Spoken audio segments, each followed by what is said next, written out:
Hello everyone, welcome back to this channel. आज हम इस वीडियो में बात करेंगे TGT maths and TGT science के बारे में। जैसे कि आप सब फेमिलियर है, आप सब जानते हैं कि बिहार शिक्षक भर्ती 4.0 जो है वो आने वाला है, जिसमें 80,000 प्लस वैकेंसी जो है आपको देखने मिलेगा।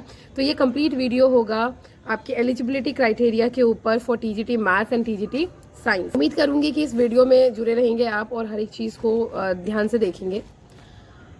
Let's talk about TGT maths. TGT maths के लिए आपका जो एजुकेशन क्वालिफिकेशन है वो कुछ इस तरीके से होना चाहिए कि आपने बीएससी एटलीस्ट 50% मार्क्स से जो है वो किया होना चाहिए मैथ्स में, प्लस आपने जो बीएड की डिग्री है वो भी कंप्लीट करी होनी चाहिए। सेकेंड पॉइंट ये है कि अगर आपने बीएससी मैथ्स से नहीं किया हुआ है, मेजर इन मैथ्स से नहीं किया हुआ, अगर आपने इग्नू से किया है तो आप सब जानते होंगे कि बीएससी ऑनर्स जो है, ऑनर्स वाला जो पेपर है उसमें मेजर जो है इग्नू बताता है। तो अगर आपने मैथ्स ऑनर्स किया हुआ है किसी भी यूनिवर्सिटी से या फिर इग्नू से बीएससी मैथ्स जो है मेजर किया हुआ है, मेजर इन मैथ्स किया हुआ है, तो डेफिनेटली आप अप्लाई कर सकते हैं।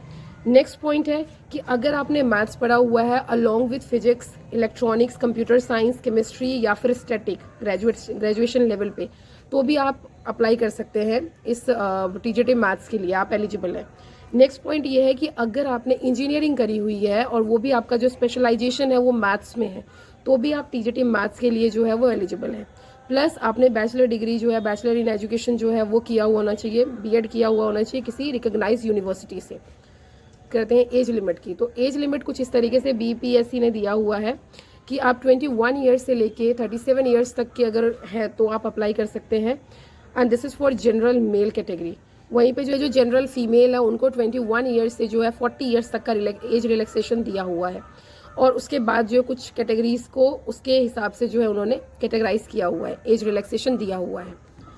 उसके साथ साथ जो नेक्स्ट चीज़ है वो आपको एटलीस्ट जो बिहार का टेट एग्ज़ाम है, जो बीटेट है या फिर जो एसटेट पेपर 1 है फ्रॉम मैथ्स, वो आपने क्वालिफाई किया होना चाहिए, तभी आप एलिजिबल है इस एग्ज़ाम को, इस पेपर को या इस फॉर्म को फिल करने के लिए और अपना सिलेक्शन पाने के लिए। बात करते हैं ये जो सिलेक्शन है बीपीएससी का वो किस तरीके से होता है। तो ये होता है बीपीएससी का जो पैटर्न है वो होता है, या तो आप रिटन एग्जामिनेशन देंगे पहले स्टेप में, उसमें अगर आप क्लियर हो गए फिर आपका होगा सेकेंड स्टेप में डॉक्यूमेंट वेरिफिकेशन। तो ये 2 स्टेप्स होते हैं for this selection, for selection as a TGT maths और as a government teacher in Bihar. तो ये 2 स्टेप्स होते हैं, इसको आपको फॉलो करना होता है।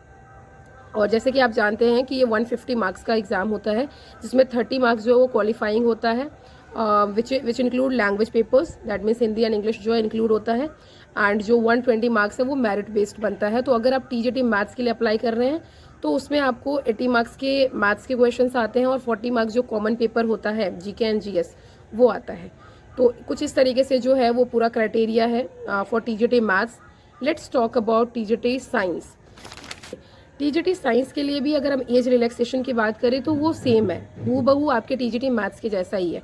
लेकिन अगर एजुकेशन क्वालिफिकेशन की बात करें तो वहाँ पे आपको ग्रेजुएशन या फिर जो पोस्ट ग्रेजुएशन है वो आपने 50% ऑफ मार्क्स से किया होना चाहिए।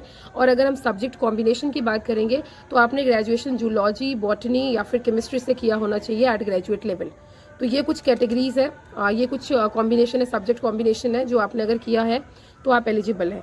अगेन आपने जो है पेपर जो बीटेट है, जो बिहार का टेट है, या फिर जो एसटेट पेपर 1 है इन साइंस, वो क्वालिफाई किया होना चाहिए, क्योंकि यहाँ पे सीटेट से काम नहीं चलता है। सीटेट का पेपर 1, 1 to 5 के लिए एलिजिबल है, और सीटेट का पेपर 2 जो है वो 6 to 8 के लिए एलिजिबल होता है फ्रॉम एनी सब्जेक्ट। तो अगर आपको 9th to 10th के लिए करना है तो डेफिनेट तो आपको एस्टेट पेपर 1 जो है वो क्वालिफाई करना पड़ेगा फ्रॉम एनी सब्जेक्ट, जिसके लिए भी आप अपने आप को एलिजिबल देख रहे हैं या फिर आप फॉर्म फिल करने का प्रयास कर रहे हैं। सो ये कुछ डिटेल दी है मैंने क्विकली, जो काफ़ी सारे कमेंट्स आ रहे थे सब्जेक्ट कॉम्बिनेशन को भी लेके। तो आशा करती हूँ और उम्मीद करती हूँ कि आपको ये बहुत इन्फॉर्मेशन जो है बहुत ही सही लगा होगा। अगर आपको कहीं से भी कोई भी डाउट है, क्वेरी है, स्टिल कुछ पेंडिंग है, कुछ अभी भी कोई कन्फ्यूजन है, तो डेफिनेटली आप कमेंट कर सकते हैं। मैं कोशिश करूँगी हर एक कमेंट का आंसर करने का। Thank you so much. Stay tune, stay connected. Please like, share and subscribe to this channel. Thank you so much.